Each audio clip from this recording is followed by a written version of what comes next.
আল্লাহু আকবার।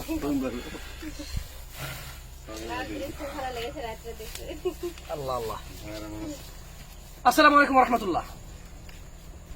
আমাদের ছোটবেলায় আমাদের মা চাচিরা ধান সিদ্ধ করতে এভাবে, এক সিদ্ধ অথবা দুই সিদ্ধ বলতো, কেমন?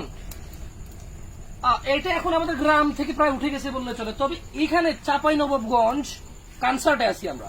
সোনা মসজিদ, সুনামগঞ্জ, সোনা মসজিদ, আচ্ছা সোনা মসজিদ, চাঁপাইনবাবগঞ্জ সোনা মসজিদ, চাঁপাইনবাবগঞ্জ সোনা মসজিদের একবারে কাছাকাছি এরিয়া আছি আমরা, বর্ডার এরিয়া। তো বর্ডার এরিয়া। রাত এখন প্রায় 2টা, ভুল বলতেছেন, কয়টা? লাইট একটু 12:41, সরি, লাইট একটু লাইট একটু মারেন। রাত এখন প্রায় 1টা। আমি রাস্তা দিয়ে যাচ্ছি, আমি দেখলাম যে আমাদের 2 বোন, পুরুষরা কিন্তু ঘুমাচ্ছে, আবার ভাববেন না যে ওরা আরাম করে, ওরা দিনের বেলা কাজ করে।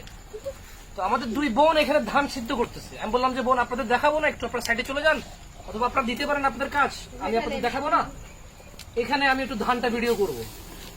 মানে যারা শহরে আছেন তারা আপনারা কি বুঝতে পারেন যে আমরা যে ভাত খাই, যে আমরা চাল খাই, হয়তো এখান থেকে যায়। রাত 1টায় আমাদের বোনরা এই ধান সিদ্ধ করে, দিনের বেলায় শুকাবে, এন্ড দেন এরপর এটাকে হয়তো চাতালে নিয়ে গিয়ে চাল আলাদা করবে। আর এই যে উপরে যে চামড়া, তুষ বলা হয় এটাকে, আমরা তুষ বলি, আমাদের আঞ্চলিকতা আবার কুড়া বলি, কুড়া, গুড়া, আমরা বলি গুড়া, গুড়া বলেন না?